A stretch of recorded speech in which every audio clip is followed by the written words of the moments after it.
Hello and welcome to episode 2 of the MisesUK.org podcast, as sponsored by finlingo.com.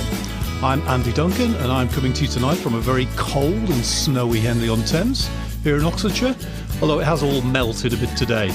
Tonight, on Monday the 11th of December, I'm going to be speaking to our Honorary President Godfrey Bloom, who's coming to us from Wrestle in God's own county of Yorkshire, up there in the East Riding. Tonight we'll be talking about the incredibly shrinking phenomenon that used to be known as Brexit. Good evening, Godfrey. Good evening, Andy. And how are you doing on the snow front tonight? Most of it has missed us, I'm happy to say, but it is bitterly cold, and it's been bitterly cold for days. So we're just not getting the snow, but we're getting the freeze. Yeah, well, we were lucky today. I think we got to 1 degree centigrade, so all the slush melted, so we could drive around, which is good. Anyway, let's get down to business. Now, we've seen reports over the weekend that Theresa May has agreed to pay the EU £50 billion or £39 billion in other stories for Britain to get out of the EU. Why are we paying anything at all? I really don't know. I disappoint our listeners, but I haven't a clue. There is no legal requirement. There is no suggestion, I don't think, on either side that there is a legal requirement. There is a question whether there should be a moral entitlement, but as we've already put in somewhere in the region of £250 billion in net contributions, I can't really accept that there's a moral need for a contribution. I think what we need, and what I was in a debate with, as you know, a little while ago with Lord Heseltine on this very subject on the Jeremy Vine show, I said, if you go out to dinner and you have a couple of courses and a bottle of wine, etc., you expect to get a bill at the end of the day, explaining exactly what is due, what you spent, what you've eaten, and you settle your account. Now, what we seem to have here, this rather crazy system, if you extend the analogy to a restaurant where you go in, the head waiter comes over and says, that'll be £400. And you say, can I see a menu first? No, you can't. You can't see a menu. You've got to give me £400. And then we may or might not tell you what's on the menu. And if the chef's in, and the chef may or may not cook you a meal, but I want the money up front. No sane individual would dream of doing such a thing in a restaurant or a car showroom or anything else. But we have this crazy situation where we are paying, it seems to me that we've agreed to pay in order to be able to sit down and talk about the menu. Now, I might be able to understand this if we were a great exporter to the European Union, but of course we all know that for every 100 units of import and export between Great Britain and the European Union, we send them 20 units, they send us 80 units. We are a major customer. It beggars belief that we would pay anything to be a customer. Now, I haven't started my Christmas shopping yet. I leave most of that kind of thing to the Mem Sub. But if I go to Fortnum and Mason to buy presents, I don't expect the dude on the door to charge me to go in. It's absolutely extraordinary, and I can't believe we've done it. So what do you think is driving this then? What is this motivation where the British government wants to lock us into a customs union with Romania rather than having the chance of becoming the Singapore of the North, where we can trade with the world like we did to 200 years earlier and become a much, much wealthier nation? What's the motivation?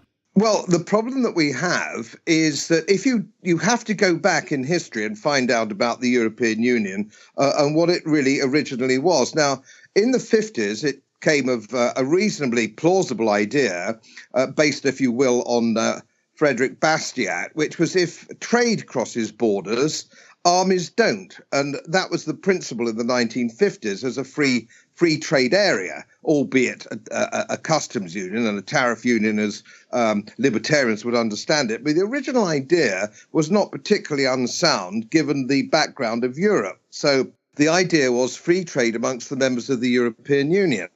And this was backed, of course, particularly by Charles de Gaulle, the French, who were great believers in having a confederation, basically, a confederation of trading states. No question of of pooling sovereignty or centralist or federalism, which we now hear.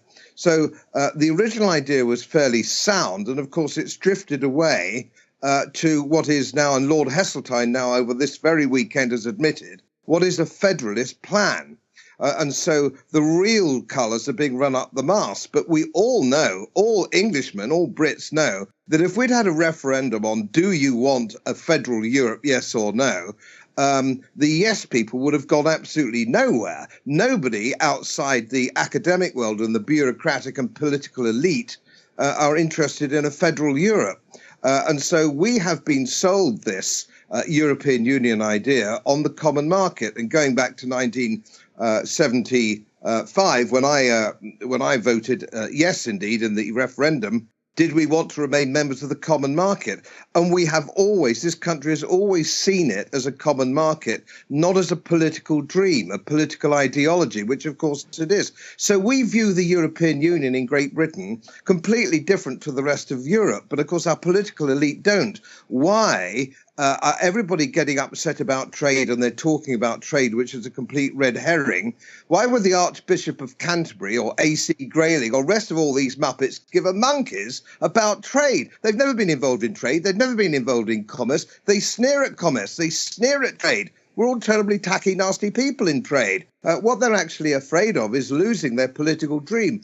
Trade is a red herring. I spoke at Exeter University last year and I said, for goodness sake, get trade out of your mind. This argument has got nothing whatsoever to do with trade. It's a political ideal that's gone wrong. We've also heard that the final deal is going to involve the UK following all the EU laws, old and new, accepting the legal supremacy of EU courts, letting the EU pillage our fishing grounds in perpetuity. We have to keep paying into the EU every year to stay within this agreement that Theresa May's cooking up. And also we're going to have to let people move around Europe, including the millions of migrants coming from the Middle East and North Africa going through France and Italy and so on. What exactly was the point of Brexit? Well, of course, it's being sabotaged, as I said it would on many a podcast and many a radio interview for the last 5 or 6 years.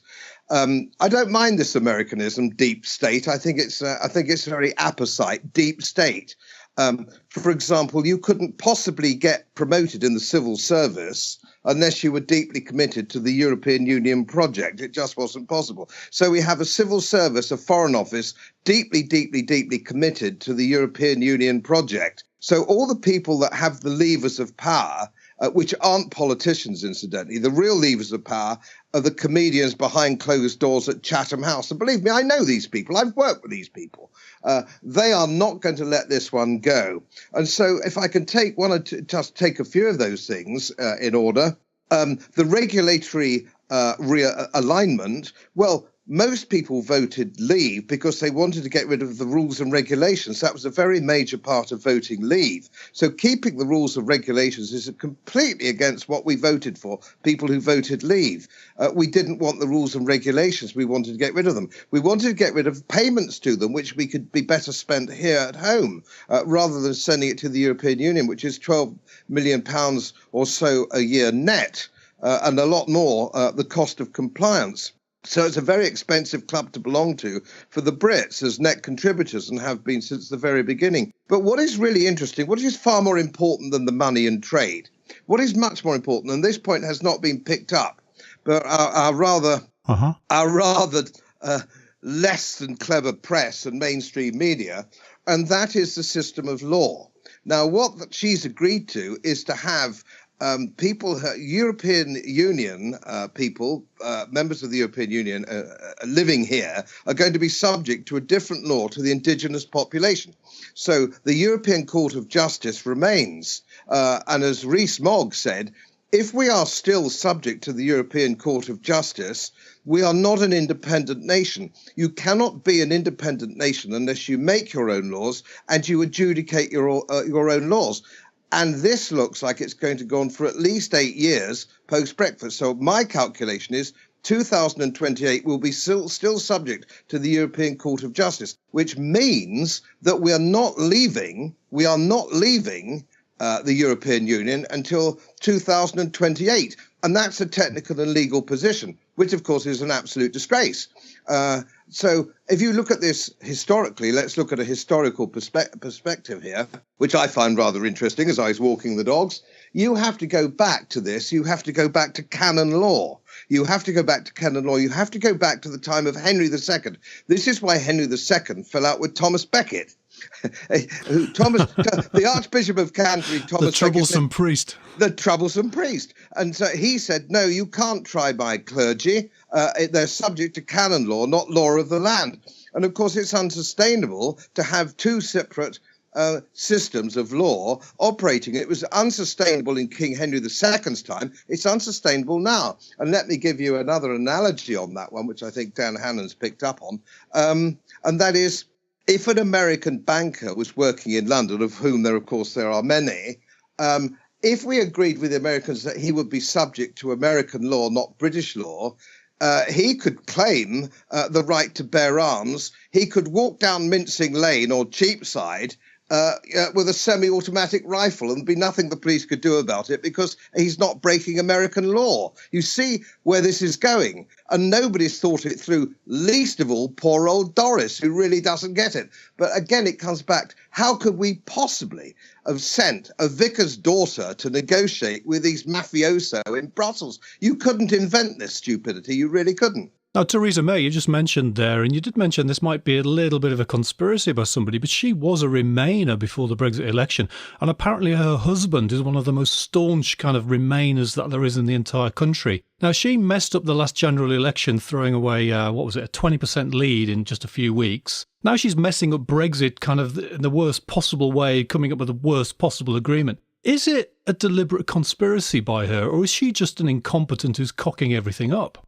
I've spent most of my life, Andy, wondering whether we are the victims of a conspiracy or a cock-up, and it depends what day you get me. It's difficult for people like us to believe anybody could be so incompetent. It has to be a conspiracy. And when I went into politics, I got elected something like 13 years ago, and I spent 10 years in politics. And I was under the impression that once I became a politician, elected politician, I would be allowed behind the green baize door, and I would then be shown stuff, and I'd go, oh, my goodness me, now I understand. I understand why they do these things. And, of course, I've been behind the green baize door now, and they are just incredibly thick. There is no cunning plan. They're just incredibly stupid. But, of course, you're quite right.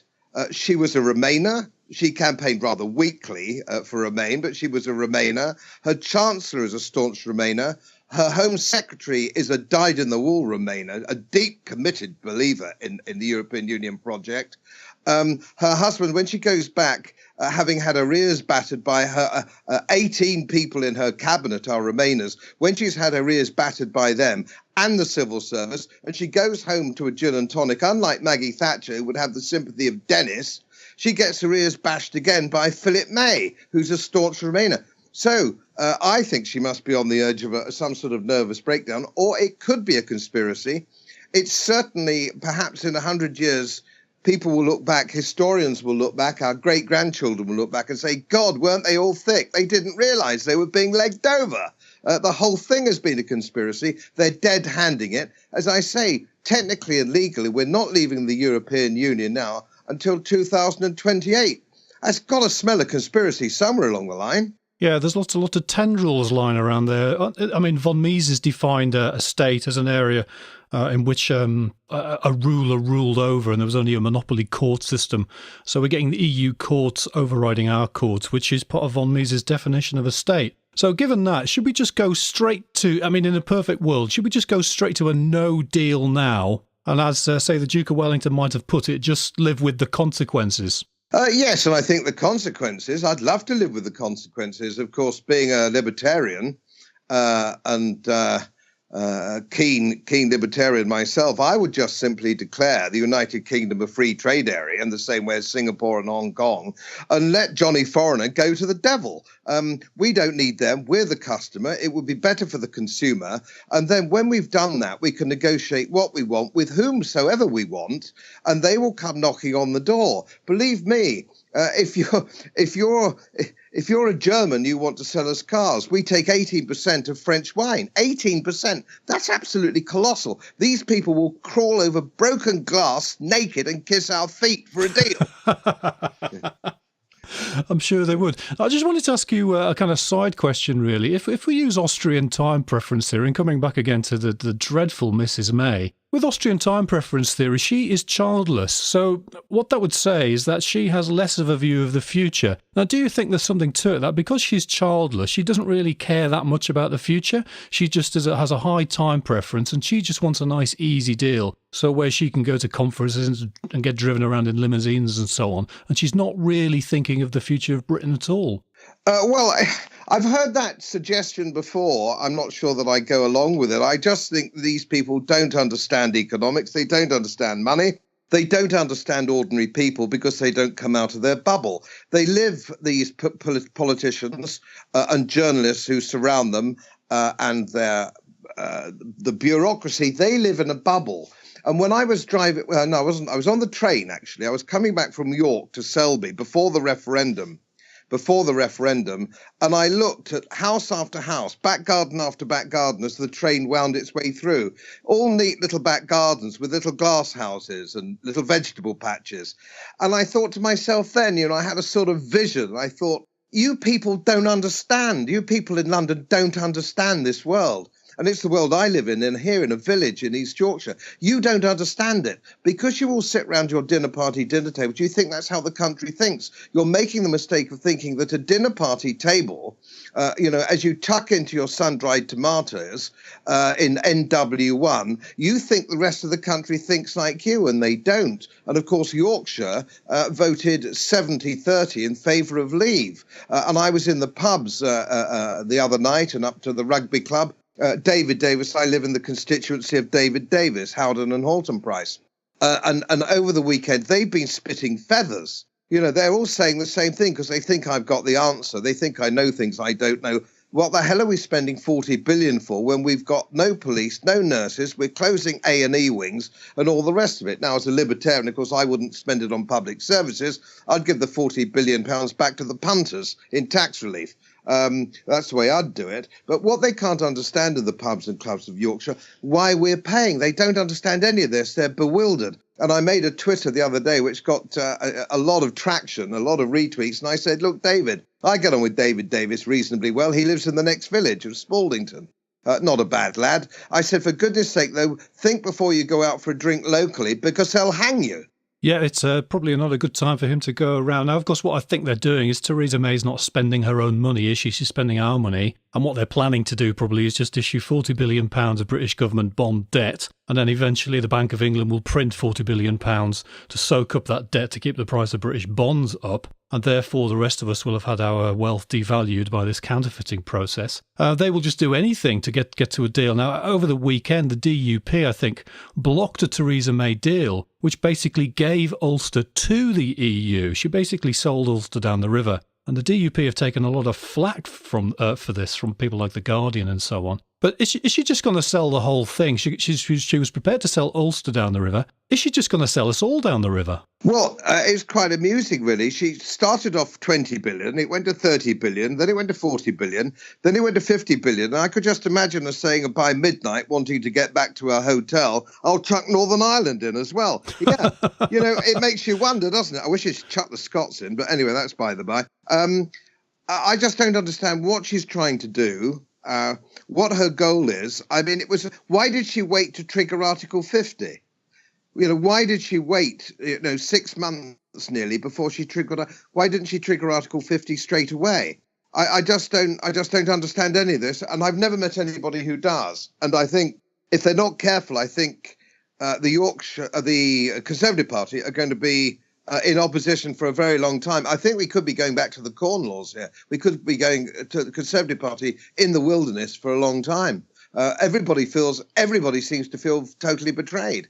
Yeah, it's almost an indictment of the British political system, isn't it? Because we have the only alternative is Jeremy Corbyn, who's basically a Marxist. The Tory party seems to be dead from the neck up, having elected a Remainer to run the Brexit programme. So what can we do then? We don't seem to be able to rely on politicians or political parties in this country. What can we as individuals do to try to ensure that we get some kind of real Brexit? Well, of course, as you know, I've devoted 25 years of my life to this, and a very significant, for me, not for Aaron Banks probably, but for me, quite a very considerable amount of money. And I'm sort of at the end of the line here now. I don't quite know where or what I can do. My wife has a theory. She wants me to campaign for a different box on the ballot ticket. And a formal, countable box, none of the above, which has to be registered and has to be counted. It would win every election. Well, indeed it would, because we've got no other method. You say we either vote for a Marxist with a beard and looks like a Marxist, or we vote for a Marxist who looks like a vicar's daughter. I mean, it's like the old 1950s cars, isn't it? You can have any colour car you want as long as it's black. It's the same sort of system. And I think in order to vent our spleen on these politicians, these dreadful people who have no moral compass whatsoever, we could at least go down the road at the next election and vote none of the above. But would you believe a local landowner, conservative to his roots, and they've been donors, and you can imagine, can't you, an East Riding landowner, Yorkshire, in the land of Lord Halifax. He's been a true believer. He actually thinks, his view is that we need a spell of Corbyn. We need a spell of Corbyn so that the Conservative Party can sort themselves out and turn back into a Conservative Party. I don't know the difference at the moment between New Labour and the Conservative Party, and Cameron was the same. We virtually have New Labour or Old Labour to vote for at the next election, and I think for a great country that's a great shame. But let me add something else here, Andy, which of course I don't need to tell you, or probably don't need to tell any of our listeners. We do get ourselves into nick us into a little bit of a knot here. But of course, if you look at the ECB figures, which is the sort of geeky stuff I do for a living, being a research economist by profession, they're buying £60 billion worth of debt every month, 60 billion euros worth of debt every month. And they've been calling it asset backed. I put this in my book, Magic of Banking, if I may give that a plug. Oh, of course. The Magic of Banking, which explains page by page how we're lied to and how we're being cheated. Now, Draghi, who I have examined, it's on my website on many occasions, poor old Draghi, hasn't got a clue. And I've torn him to shreds in committee about this. He's buying what he calls asset-backed bonds, you see, to keep the bond market buoyant, to keep it up, because bonds are artificially overpriced, as are most assets, thanks to quantitative easing. But of course, what he's actually buying, he buys things like BMW finance or Mercedes finance or whatever it is. Yeah. What he's buying is a bond issued on your next door neighbour's teenage son's second-hand Beamer. That's what he's buying. And of course, he's buying junk debt. And of course, that's where we came in, is it not? In 2007 and 2008, suddenly all this debt was exposed as junk. He's buying 60 billion euros a month of junk debt. And the first one went under last Thursday. Oh, the first one went under last Thursday. Now, I'm a sort of, as it were, economics engineer. Now, if you take an engineer to the sort of the Grand Coulee Dam or the Aswan Dam and see a hairline crack, it only looks like a hairline crack to the punter, but that engineer knows exactly what that means. And this bond going under last week is a hairline crack. And when the bond market collapses, as it surely must, it will collapse so quickly, Andy, it'll be unbelievable. It will happen so quickly. And the nearest historical event I can look at outside the economic sphere is the collapse of the Berlin Wall. Suddenly, we sat over the barbed wire watching each other, and all of a sudden it collapsed. And when it went so quickly you could barely blink. And when the bond market collapses, it will collapse in under a week. And that, of course, just to continue that point, that will collapse the euro, and that will collapse the European Union. Well, hopefully that won't hurt too many of our friends who are listening to this. Now, I just wanted to finish on one last thing. We've got the entire British civil service, we've got the BBC, we've got the entire tax-eating establishment in this country loving the big state of the EU and doing everything they possibly can to keep the Hotel California option going of us not really leaving the EU. What's your kind of prognosis, say, in 5 years' time? Where do you think we're going to be in 5 years' time with Brexit? Well, I'm absolutely convinced. I've been saying this for some time. In fact, I gave a lecture at Cambridge University in 1995, setting out the time frame and exactly how and why and where the European common currency would collapse. And that will collapse the European Union because everybody will blame everybody else and it will end in turmoil. I cannot for the life of me I cannot conceive of the ECB surviving another 5 years. So in 5 years' time, we'll be looking at a completely different scenario. We won't be looking at what we're looking at now. We'll be looking at terrible shambles. We'll see Portugal ceding. We'll see Italy. Already Berlusconi is coming back in the polls, if you look at him, to actually leave the euro. We're looking at secessionists in Catalonia. We're looking at dissatisfaction in Hungary and Poland. I think the whole thing is starting to collapse. And I think the catalyst will be the collapse of the euro.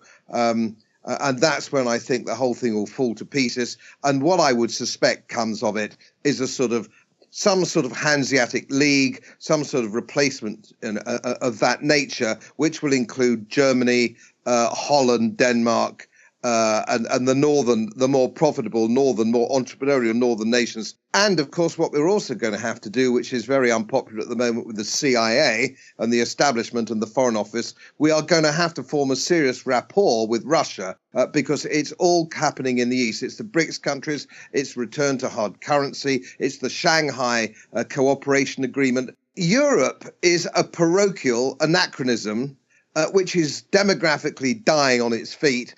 The whole concept is gone. The whole thing's gone wrong, and it just won't be here in 5 years. And that's something, of course, that they don't understand. Your Herr Junkers and all these people, some of them do, because they went off to vote for Barroso, got a job at Goldman Sachs. He saw the way the wind was blowing. We've got, of course, George Osborne doing very nicely with BlackRock, my old company I used to work for, BlackRock. You've got Darling voting for JP Morgan or whatever it is. All these guys who are really at the top, ex-chancellors of the Exchequer, ex-commissioners, are waxing fat working for international investment banks. And I wouldn't mind betting, and I asked Trichet this in the chamber when he retired as president of the ECB. I said, I wonder if you'd mind me asking, Mr. President, where are your savings? Where have you put your savings? Are they in Swiss francs and gold or are in the euro? And he gave me a very, very cynical, dry look, I can tell you. I didn't need to guess. He's not stupid, as old Monsieur Trichet. No, I know where his money is. Yeah. It's not the euro. And most of it in Luxembourg and Switzerland. Oh, yeah. After 70 years of welfareism and so on, it's not a surprise Europe seems to be going down the pan. And isn't it a great thing that we didn't get Tony Blair's wish of being sucked into the euro as well? Well, of course, it's a bit of a moot point, that really, because I wrote an article some time ago entitled Don't Blame the Euro. Everybody blames the euro rather than themselves. The trouble is we live in states are both social and corporate welfarist. There's no blaming the messenger. The euro, the demise of the euro simply blames the messenger. It doesn't matter what you use as a medium of exchange. It can be bags of salt. It can be silver coin, gold coin. It can be whatever you want it to be. It's simply a medium of exchange. But if you continue to spend more money than you actually take in, sooner or later you'll go bankrupt. And it really doesn't matter what the currency is. So I'm just wondering if we'd actually been in the euro, the whole thing would have collapsed even earlier. But I don't think politically, I don't think anybody could have carried us into the euro. I just don't think the British people would have put up with that. And of course, if you think back to the referendum party, everybody thinks a little bit about UKIP, and UKIP did a jolly good job getting a referendum. But the reason we didn't join the euro was, of course, the referendum party under Goldsmith. Speaking of UKIP, do you think there's anything for UKIP to do here? They seem to have said nothing in the last couple of months. Is UKIP finished? Well, there's some of the UKIP members that I've known over many years are some of the nicest people, Andy, you could ever wish to meet. They're true patriots. They're really nice people, some charming people. Unfortunately, the leadership, the hierarchy, better than leadership, the hierarchy got hijacked in 2013. They dumped being radical and suddenly became politically correct. They also got the whiff of ermine. They thought there might be OBEs and knighthoods kicking around. And suddenly everybody became, deathly hush. And of course, if UKIP isn't radical, it's pointless, isn't it? I mean, if UKIP tries to become mainstream, it became utterly pointless. And they don't have any artillery. it's all very well going on immigration, kick everybody out and all that sort of thing's fine, and that's good. That rah-rah kind of drum banging is good, and it got a lot of votes, and it paved the way for a referendum. But sooner or later, you have to have somebody who can sit down and talk with Andrew Neil and the Chancellor and the Shadow Chancellor on the politics show and sound credible and sound like he knows what he's doing. And of course, I do apologise for this, but when I left, there simply wasn't anybody there. There was nobody else. There was nobody else who could do it. And or defence. I'm a graduate of the Royal College of Defence Studies, Sandhurst. I'm a lecturer at the Joint Service Staff College. Everything. Who else could sit down and destroy Fallon? I could have taken Fallon to pieces in under 5 minutes. But who else has UKIP got? Bless their cotton socks. They mean well, heart's in the right place, but they haven't got any artillery. Well, I can't think of anyone. The only person I can think of course, is Nigel Farage, and he seems to have disappeared to Hollywood, which is a bit sad for us. Now, it's heading towards the time for me to open a very sneaky bottle of New Zealand Pinot Noir. Is there any other, before I do that, is there any other project or book that you're working on that you want everyone to know about? Well, I've got two. One that might, obviously the Magic of Banking is the one that I'm on at the moment.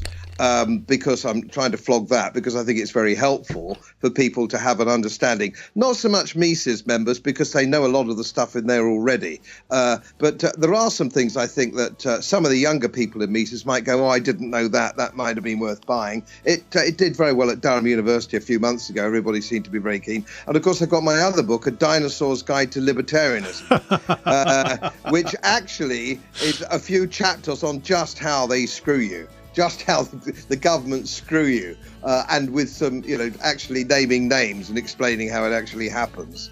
And I think that's selling quite well in America at the moment, actually. But pretty good.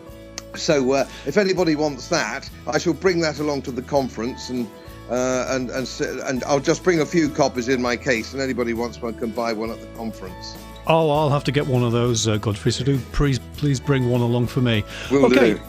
Thank you very much for your time tonight, Godfrey. It's been fantastic as usual, and hopefully I'll see you in January. Looking forward to it very much, yeah. We hope you enjoyed tonight's programme on the MisesUK.org podcast. To help us out, if you'd like to leave us a 5-star review on iTunes or share our podcast links on Facebook and other sites, that would really help us to build up our profile and to help us spread our message. Here's our first 5-star review on iTunes from Physiocrat. This, says Physiocrat, is a great Austro-Libertarian podcast. I look forward to their future work. So thank you very much for that. That's much appreciated. Hopefully this podcast will be just the first part of our entire broadcasting empire network. If you would like us to help extend our message of freedom, property and civilization and peace, so we can move into more conferences and do more programs and more videos and so on, then we're happy to accept contributions via our donations page at MisesUK.org. If it's been snowing where you are, I hope you're enjoying a bit of the white stuff, and let's hope we get a peaceful, prosperous and merry white Christmas. And remember, please enjoy your property and freedom responsibly.